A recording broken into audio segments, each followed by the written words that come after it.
നിങ്ങൾ ഒരിക്കലെങ്കിലും ചിന്തിച്ചിട്ടുണ്ടോ മരണത്തെ ചതിച്ചാൽ എന്ത് സംഭവിക്കുമെന്ന്? ഒരു ചെറിയ ദൃശ്യം, ഒരു മുന്നറിയിപ്പ്, അതിൽ നിന്ന് രക്ഷപ്പെട്ടവർ. പക്ഷേ മരണം വിട്ടുപോകില്ല. ഇന്ന് നമ്മൾ പറയുവാൻ പോകുന്നത് മരണത്തെ തന്നെ വഞ്ചിച്ചെന്ന് കരുതിയ കുറച്ചു പേരുടെ കഥയാണ്. Final destination.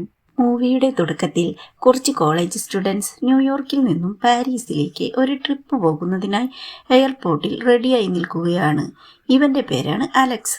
ഈ മൂവിയിലെ ഹീറോ ഇവനാണ്. എല്ലാവരും പാരീസിലേക്ക് പോകുന്നതിനാൽ വളരെ സന്തോഷമായിരിക്കുന്നു. എന്നാൽ അലക്സിന് മാത്രം ഇവിടെ നടക്കുന്നതെല്ലാം ശരിയല്ല എന്ന് തോന്നുന്നു. അലക്സ് ചെറിയ ചെറിയ കാര്യങ്ങൾ വരെ വളരെ ഡീപ്പായി നോക്കുന്നു. ഇവിടെ നടക്കുന്നതെല്ലാം അവനോട് എന്തോ പറയുവാൻ പോകുന്നതായി അവന് തോന്നുന്നു. അപ്പോൾ റിസപ്ഷനിസ്റ്റ് അവനോട് നിങ്ങൾ പോകുവാൻ പോകുന്ന ട്രെയിനും നിങ്ങളുടെ ഡേറ്റ് ഓഫ് ബർത്തും ഒന്നാണെന്ന് പറയുന്നു. അതായത് സെപ്റ്റംബർ 25 അലക്സിന്റെ ബർത്ത്ഡേ. ഇപ്പോൾ ടൈം നോക്കുമ്പോൾ 9:25.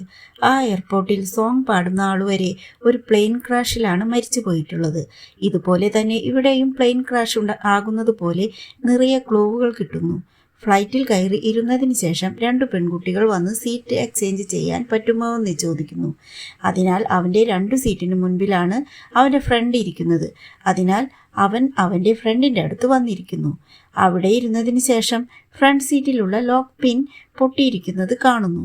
ഇത് കണ്ടതിന് ശേഷം അവൻ വളരെയധികം കൺഫ്യൂഷനിലാകുന്നു. അതുകൊണ്ട് ഈ പ്ലെയിൻ വിട്ട് പുറത്തേക്ക് പോകണമെന്ന് അവൻ ആഗ്രഹിക്കുന്നു. പക്ഷേ ഫ്ലൈറ്റ് കുറച്ചു നേരത്തിനുള്ളിൽ ടേക്ക് ഓഫ് ആകാൻ പോകുന്നു. ഈ സന്തോഷത്തിൽ എല്ലാവരും ആഘോഷിക്കുന്നു. എന്നാൽ അത് കുറച്ചു നേരത്തിനുള്ളിൽ നിൽക്കുന്നു. കാരണം ടേക്ക് ഓഫ് ചെയ്ത് കുറച്ചു നേരത്തിനുള്ളിൽ ഫ്ലൈറ്റിനുള്ളിൽ കൺട്രോൾ ഇല്ലാതെ പോകുന്നു. ഇപ്പോൾ എല്ലാവരും ഭയപ്പെടുവാൻ തുടങ്ങുന്നു. ഈ സമയം തന്നെ ഫ്ലൈറ്റിൽ ഹോൾ ഉണ്ടായി കുറച്ച് ആളുകൾ പുറത്തേക്ക് പറക്കുവാൻ തുടങ്ങുന്നു. എന്താണ് ചെയ്യേണ്ടതെന്നറിയില്ല.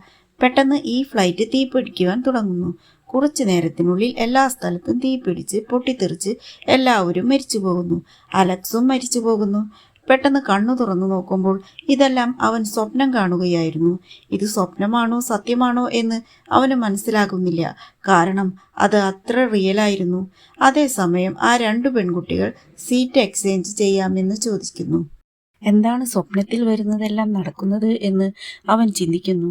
സ്വപ്നത്തിൽ ഉണ്ടായതുപോലെ അവൻ അവൻ്റെ ഫ്രണ്ടിൻ്റെ അടുത്ത് പോയി മുൻപിലുള്ള സീറ്റിൻ്റെ ലോക്ക് പിൻ നോക്കുന്നു. അതും ശരിക്കും പൊട്ടിപ്പോയിരിക്കുന്നു. അതുകൊണ്ട് അവൻ്റെ സ്വപ്നത്തിൽ വന്നതെല്ലാം ശരിക്കും നടക്കുന്നു എന്ന് അവൻ മനസ്സിലാക്കുന്നു. അതിനാൽ അത് സ്വപ്നമല്ല, സ്വപ്നം പോലെ വന്നു എന്തോ അവനെ അറിയിക്കുന്നു. ഇപ്പോൾ അവൻ ഫുൾ കൺഫ്യൂഷനിലാകുന്നു. ആ ഫ്ലൈറ്റ് എങ്ങനെ സ്റ്റോപ്പ് ചെയ്യാം എന്ന് എന്ത് പറയണമെന്നറിയാതെ അവൻ ഫ്ലൈറ്റിൽ ബഹളം വയ്ക്കുന്നു. കുറച്ചു നേരത്തിനുള്ളിൽ ഈ ഫ്ലൈറ്റ് പൊട്ടിത്തെറിക്കും, എല്ലാവരും പുറത്തേക്ക് വരൂ എന്ന് അവൻ അലറി വിളിക്കുന്നു. ഇത് കേട്ട മറ്റെല്ലാ പാസഞ്ചേഴ്സും വളരെയധികം ഭയന്നു പോകുന്നു. അപ്പോൾ ഇവനാണ് കാറ്റർ, അലക്സിന്റെ ക്ലാസ്മേറ്റ് ആണ്. വളരെയധികം അഹങ്കാരം നിറഞ്ഞവനാണ്. അവൻ അലക്സിന്റെ മേൽ തട്ടിക്കയറുന്നു. അലക്സ് എന്തോ പൊട്ടത്തരം വിളിച്ചു പറയുന്നു എന്ന് അവൻ പറയുന്നു. ഇതുകൊണ്ട് 2 പേരും ഫ്ലൈറ്റിൽ നിന്ന് ഇറക്കി വിടുന്നു. പിന്നാലെ തന്നെ അവരുടെ ക്ലാസ്മേറ്റ്സും വരുന്നു. പുറത്തു വന്നതിന് ശേഷവും എല്ലാവരെയും ഈ ഫ്ലൈറ്റിൽ നിന്നും പുറത്തിറക്കുക, ഈ ഫ്ലൈറ്റ് ടേക്ക് ഓഫ് ആയി അല്പസമയത്തിനുള്ളിൽ പൊട്ടിത്തെറിക്കും എന്ന് അലക്സ് പുലമ്പിക്കൊണ്ടിരുന്നു. ഇത് കാരണം കാർട്ടർ ഇവനോട് വീണ്ടും വഴക്കുകൂടുന്നു.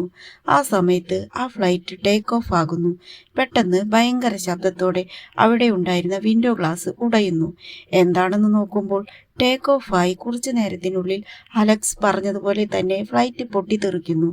ഇപ്പോഴാണ് അലക്സിനെ എല്ലാവരും വിശ്വസിച്ച് കുറച്ച് ആശ്ചര്യത്തോടെ നോക്കുന്നു. അതോടൊപ്പം അവർ ഭയപ്പെടുകയും ചെയ്യുന്നു. അലക്സിന്റെ ഫ്രണ്ടായ ടാഡോയുടെ ബ്രദറും ആ ഫ്ലൈറ്റിലാണ് ഉണ്ടായിരുന്നത്. പോരാതെ ഇവരുടെ കോളേജ് ഫ്രണ്ട്സായ കുറേ പേർ ആ ഫ്ലൈറ്റിലുണ്ടായിരുന്നു.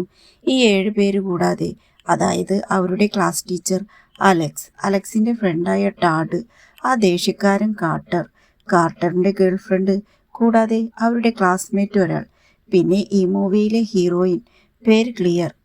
ഇപ്പോൾ 2 പോലീസ് ഉദ്യോഗസ്ഥർ വന്ന് അവരെ ചോദ്യം ചെയ്യുന്നു. മെയിനായി അലക്സിനെയാണ് മുഖ്യപ്രതിയായി കാണുന്നത്. കാരണം അലക്സാണ് ഫ്ലൈറ്റ് പൊട്ടിത്തെറിക്കുമെന്ന് മുന്നറിയിപ്പ് നൽകിയത്. എന്നാൽ ഒരു തെളിവുമില്ലാതെ അവനെ അറസ്റ്റ് ചെയ്യാൻ സാധിക്കില്ല. കുറച്ചു നേരത്തിനുള്ളിൽ അവരുടെ പാരൻസ് എല്ലാം വന്നു. ബാക്കിയുണ്ടായിരുന്ന എല്ലാവരെയും വീട്ടിലേക്ക് കൂട്ടിക്കൊണ്ടു പോകുന്നു. കുറച്ച് ദിവസങ്ങൾ കഴിയുന്നു. കറക്റ്റായി പറഞ്ഞാൽ 30 ദിവസം കഴിഞ്ഞ് അവരുടെ കോളേജിൽ പ്ലെയിൻ ക്രാഷിൽ മരിച്ചവർക്ക് ആദരസൂചകമായി ഒരു സ്റ്റാച്യു ഓപ്പൺ ചെയ്യുന്നു. ആ കോളേജിൽ നിന്നും മൊത്തം 39 പേര് ആ പ്ലെയിൻ ക്രാഷിൽ മരിച്ചു പോയിട്ടുണ്ടായിരുന്നു. എല്ലാ സ്റ്റുഡൻസിൻ്റെയും മാതാപിതാക്കൾ അവിടെയുണ്ടായിരുന്നു. ഇവിടെ ടാഡോയുടെ അച്ഛന് അലക്സിനെ തീരെ ഇഷ്ടമല്ല. മകൻ മരിച്ചതിന് മെയിൻ റീസൺ അലക്സ് ആണ് എന്ന് അയാൾ കരുതുന്നു. എന്നാൽ ടാഡിനറിയാം അലക്സിന്റെ മേൽ ഒരു കുറ്റവുമില്ല എന്ന്. ആ പ്ലെയിൻ ക്രാഷിൽ അലക്സ് മൂലം രക്ഷപ്പെട്ട ആ ടീച്ചർക്കും അലക്സിന്റെ മേൽ വളരെയധികം ദേഷ്യമുണ്ട്. അവനോട് സംസാരിക്കുന്നത് പോലും അവർ അവോയ്ഡ് ചെയ്യുന്നു. അതിൽ രക്ഷപ്പെട്ട ഹീറോയിൻ ക്ലിയറിൻ മാത്രമാണ് അലക്സിനോട് വിശ്വാസമുള്ളത്. അവന്റെ കൂടെ നല്ല രീതിയിൽ കൂട്ടുകൂടുവാൻ തുടങ്ങുന്നു. അവൾ എന്ത് വിചാരിക്കുന്നു എന്നാൽ മരണത്തിനെ നമ്മൾ പറ്റിച്ചു, നമ്മൾ എങ്ങനെയോ രക്ഷപ്പെട്ടു എന്ന പോലെ സംസാരിച്ചു കൊണ്ടിരിക്കുന്നു. സത്യത്തിൽ അവർ മരണത്തെ പറ്റിച്ചു എന്ന് തെറ്റായി ചിന്തിച്ചു കൊണ്ടിരിക്കുകയാണ്. കാരണം അവർക്ക് വേണ്ടി എഴുതിയ മരണത്തെ തടുത്താൽ കുറച്ചു നേരത്തിനുള്ളിൽ മരണം അവരുടെ വീട് തേടി വരും. അങ്ങനെയിരിക്കെ രാത്രി അലക്സ് അവൻ്റെ വീട്ടിൽ ന്യൂസ് പേപ്പർ വായിച്ചു കൊണ്ടിരിക്കുമ്പോൾ ഒരു മൂങ്ങ അവൻ്റെ വീടിൻ്റെ വിൻഡോയിൽ വന്നിരിക്കുന്നു.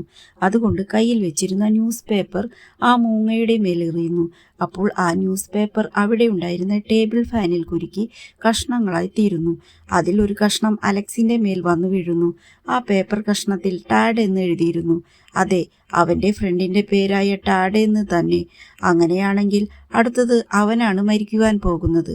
ഈ സമയം ബാത്റൂമിൽ നിൽക്കുന്ന അവൻ്റെ ഫ്രണ്ട് ടാഡിനെ കാണിക്കുന്നു. വാട്ടർ ലീക്കായി അത് അടുത്തേക്ക് വരുന്നു. അതിൽ ചവിട്ടിയതിനാൽ കാൽ വഴുതി അവൻ്റെ കഴുത്തിൽ വയറ് ചുറ്റി അവൻ ബാത്ത് ടബിലേക്ക് വീഴുന്നു. ബാത്ത് ടബായതിനാൽ അവൻ അതിൽ നിന്ന് എഴുന്നേൽക്കുവാനേ സാധിച്ചില്ല. കുറേ നേരം രക്ഷപ്പെടുവാൻ ശ്രമിക്കുന്നു. എന്നാൽ അവന് രക്ഷപ്പെടുവാൻ സാധിക്കുന്നില്ല. കഴുത്തു മുറുകി അവൻ മരിച്ചു പോകുന്നു. ഈ സമയം അലക്സ് ആ പേപ്പർ കഷ്ണം നോക്കി ടാഡ് തന്നെയായിരിക്കും ഇത് എന്ന് ഉറപ്പിച്ച് അങ്ങോട്ട് വരുന്നു. എന്നാൽ അലക്സ് എത്തുന്ന സമയം വളരെ വൈകിയിരുന്നു. അതിനുള്ളിൽ ടാഡ് മരിച്ചു പോകുന്നു. ടാഡിൻ്റെ മാതാപിതാക്കൾ ഇത് സൂയിസൈഡ് എന്ന് വിചാരിക്കുന്നു. അലക്സ് എത്ര പറയാൻ ശ്രമിക്കുന്നു ഇത് ആത്മഹത്യയല്ല എന്ന്. എന്നാൽ അലക്സിനെ അവർക്ക് ഇഷ്ടമില്ലാത്തതിനാൽ അവർ അവനെ വിശ്വസിക്കുന്നില്ല. അതുകൊണ്ട് ഇതെല്ലാം അവൻ ക്ലിയറിനോട് പോയി പറയുന്നു. കാരണം ക്ലിയർ മാത്രമാണ് അവൻ പറയുന്നത് വിശ്വസിക്കുന്നത്. ടാഡ് സൂയിസൈഡ് ചെയ്തത് അല്ലാത്തതിനാൽ അവൻ്റെ ബോഡി ചെക്ക് ചെയ്യുന്നതിന് പോസ്റ്റ്മോർട്ടം നടത്തുന്ന സ്ഥലത്തേക്ക് അവർ പോകുന്നു. അപ്പോൾ പോസ്റ്റ്മോർട്ടം ചെയ്യുന്ന ആൾ ഒരു കാര്യം പറയുന്നു. ഇത് സൂയിസൈഡ് അല്ല. ടാഡ് അവൻ്റെ കഴുത്തിൽ കുരുങ്ങിയ കയർ റിമൂവ് ചെയ്യുന്നതിന് ട്രൈ ചെയ്തിട്ടുണ്ട്. അങ്ങനെയാണെങ്കിൽ അവൻ ഇതിൽ നിന്ന് രക്ഷപ്പെടുവാനാണ് ശ്രമിച്ചിരിക്കുന്നത്. അതുപോലെ തന്നെ മരണം എന്നത് നിശ്ചയിക്കപ്പെട്ടിരിക്കുന്നവർക്ക് തീർച്ചയായും വന്നു ചേരും. നിങ്ങൾക്കായി നിശ്ചയിക്കപ്പെട്ടിരിക്കുന്ന മരണത്തിൽ നിന്ന് എങ്ങനെയോ അറിയാതെ രക്ഷപ്പെട്ടു. അങ്ങനെയാണെങ്കിൽ മരണത്തിൽ നിന്ന് മുഴുവനായി രക്ഷപ്പെട്ടതായി അർത്ഥമില്ല. നിങ്ങളുടെ മരണം നിങ്ങളെ വന്നു ചേർന്ന് കണക്ക് ശരിയാക്കും.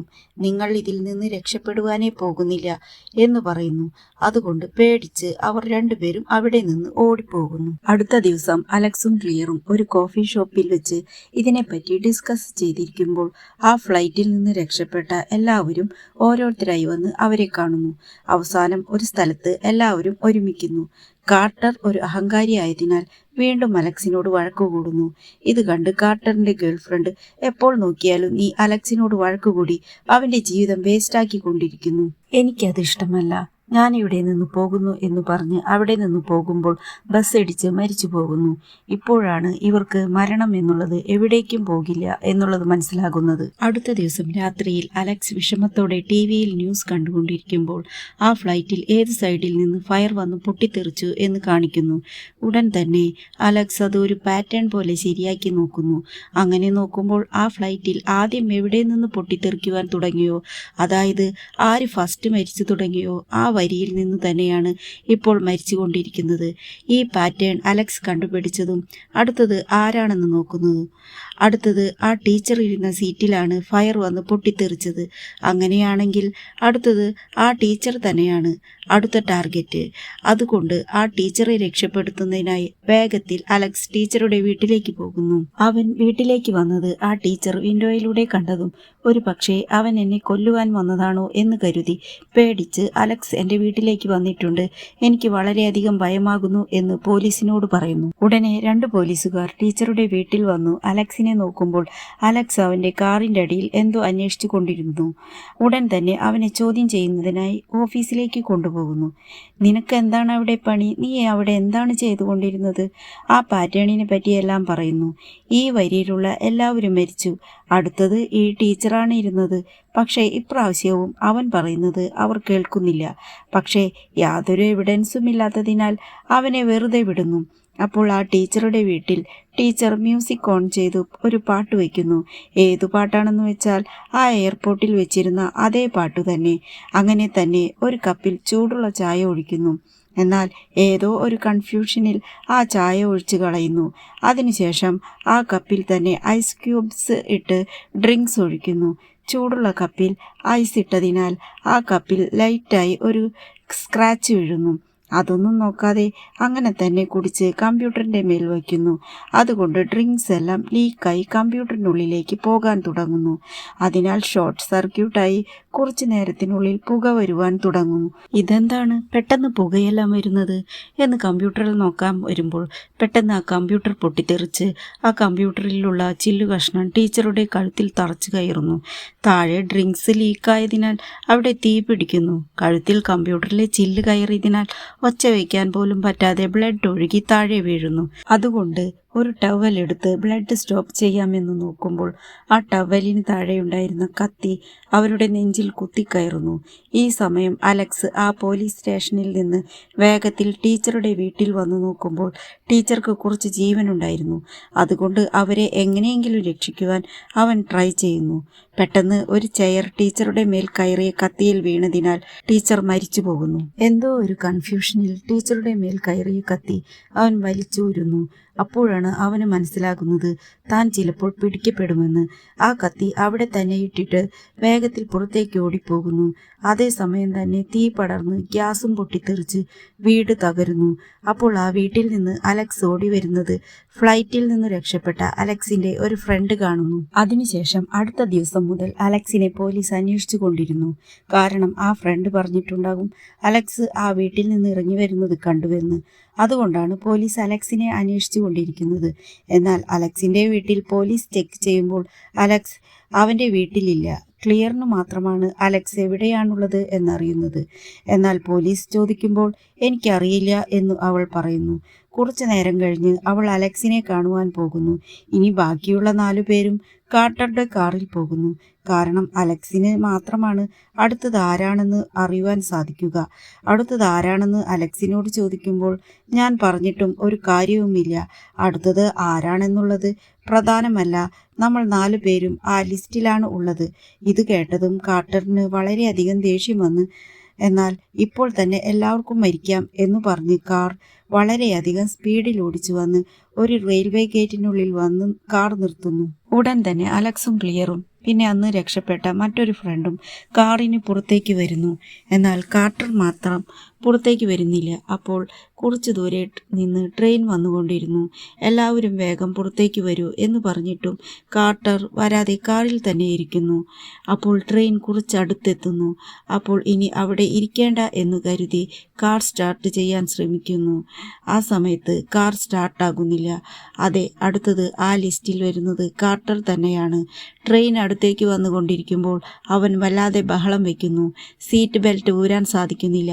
ഡോറും തുറക്കാനാകാത്ത വിധം ലോക്കായി പോയിരിക്കുന്നു. അത്രയൊക്കെ ഉള്ളൂ, മരിച്ചുപോയി എന്ന് ചിന്തിക്കുമ്പോൾ കറക്റ്റായി അലക്സ് വന്ന് ഫോഴ്സ് ചെയ്ത് വലിച്ചതിനാൽ സീറ്റ് ബെൽറ്റ് പൊട്ടി പുറത്തു വന്ന് വീഴുന്നു.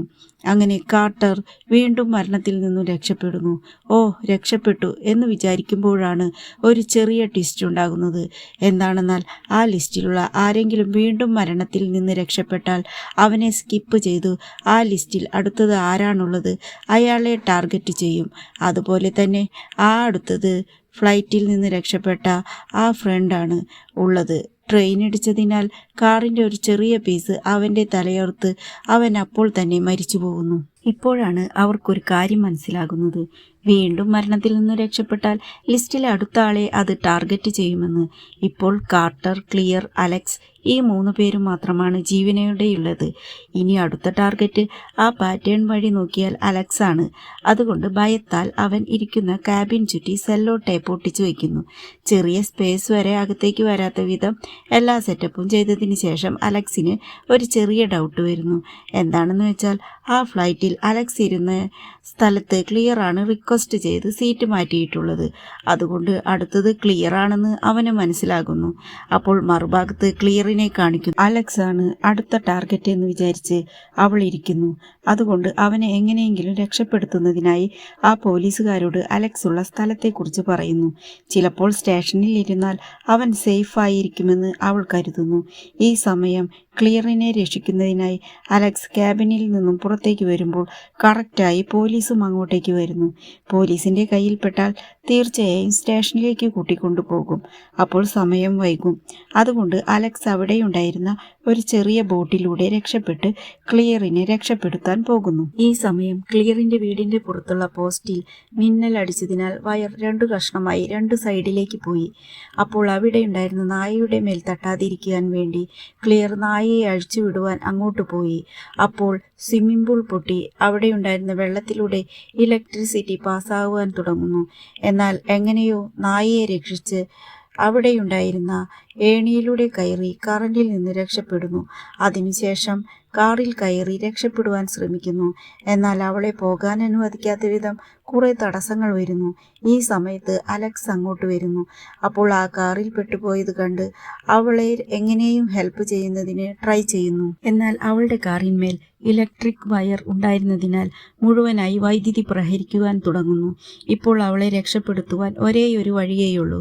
വയർ കാറിൽ നിന്ന് എങ്ങനെയെങ്കിലും എടുക്കണം. അവളുടെ ജീവൻ രക്ഷിക്കുന്നതിന് വേണ്ടി അവൻ അവൻ്റെ ലൈഫ് സാക്രിഫൈസ് ചെയ്യുവാൻ തീരുമാനിക്കുന്നു. അങ്ങനെയാണെങ്കിൽ ക്ലിയറിന് വന്ന മരണം സ്കിപ്പായി പോകും. ആ ലിസ്റ്റിൽ അടുത്തത് അലക്സ് ആണുള്ളത്. അതുകൊണ്ട് ആ വയർ അവൻ അവൻ്റെ കൈകൊണ്ടെടുക്കുന്നു. അതുകൊണ്ട് ചെറിയ എക്സ്പ്ലനേഷൻ ഉണ്ടാകുന്നു. അലക്സ് അങ്ങനെ തെറിച്ചു വീഴുന്നു. ഈ ഗ്യാപ്പിൽ ക്ലിയർ കാറിന് പുറത്തേക്ക് ഇറങ്ങുന്നു. അവൾക്ക് വന്ന മരണം സ്കിപ്പായി പോകുന്നു. ആ ഭാഗം അവിടെ കട്ടാകുമ്പോൾ പിന്നീട് 6 മാസം കഴിഞ്ഞാണ് കാണിക്കുന്നത്. ഇപ്പോൾ ക്ലിയറും കാർട്ടറും പാരീസിലേക്ക് ഒരു ട്രിപ്പ് പോകുന്നു. അവിടെ നോക്കുമ്പോൾ അലക്സും ഉണ്ടാകുന്നു. അങ്ങനെയാണെങ്കിൽ അവനും രക്ഷപ്പെട്ടിരിക്കുന്നു.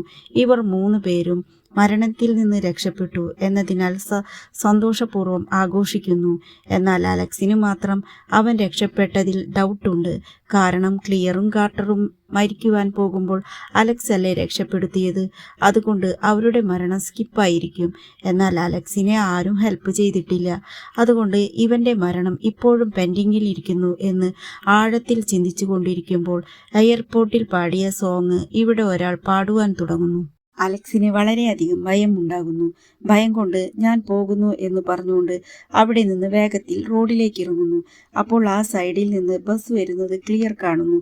അതുകൊണ്ട് ഉറക്കെ സൗണ്ട് ഉണ്ടാക്കിയതിനാൽ അലക്സ് പെട്ടെന്ന് ഓടി മാറുന്നു. എന്നാൽ ബസ് കൺട്രോൾ ഇല്ലാതെ അടുത്തുള്ള അഡ്വർടൈസ്മെന്റ് ബോർഡിൽ ഇടിക്കുന്നു. ആ അഡ്വർടൈസ്മെന്റ് ബോർഡും അലക്സിന്റെ മേൽ പതിക്കുവാൻ വരുന്നു. ഈ സമയം കാർട്ടർ അലക്സിനെ രക്ഷിക്കുന്നു. ഇപ്പോൾ അലക്സിന്റെ മരണവും കാർട്ടർ മൂലം തടയപ്പെട്ടിരിക്കുന്നു. എന്നാൽ എല്ലാവരുടെയും മരണവും സ്കിപ്പായതിനാൽ വീണ്ടും അത് അവരിൽ തന്നെ ചുറ്റിത്തിരിയുന്നു. അതിനാൽ ആരാണ് ആദ്യത്തെ ടാർഗറ്റ് വീണ്ടും അവരിൽ തന്നെ എത്തുന്നു. അങ്ങനെയാണെങ്കിൽ ആദ്യത്തെ ടാർഗറ്റ് കാർട്ടറാണ്. ഇവിടെ നിന്ന് പോയ ആ അഡ്വർടൈസ്മെന്റ് ബോർഡ് വീണ്ടും അവന്റെ മേൽ പതിക്കുവാൻ പോകുന്നത് പോലെ കാണിക്കുന്നു. ഇനി എന്താണ് ഉണ്ടാകുക എന്നത് അടുത്ത ഭാഗത്താണ് കാണിക്കുക. അങ്ങനെ ഈ മൂവി ഇവിടെ കഴിയുന്നു. ഈ മൂവിയിൽ എന്താണ് പറയുന്നത് എന്ന് വെച്ചാൽ, എത്ര നിങ്ങൾ മരണത്തെ തോൽപ്പിച്ച് ജയിച്ചാലും അത് നിങ്ങളെ വിടാതെ പിന്തുടർന്നുകൊണ്ടേയിരിക്കും. എത്ര നമ്മൾ മരണത്തെ ജയിച്ചു ഹീറോ ആയാലും മരണമാണ് നമ്മുടെ ഫൈനൽ ഡെസ്റ്റിനേഷൻ.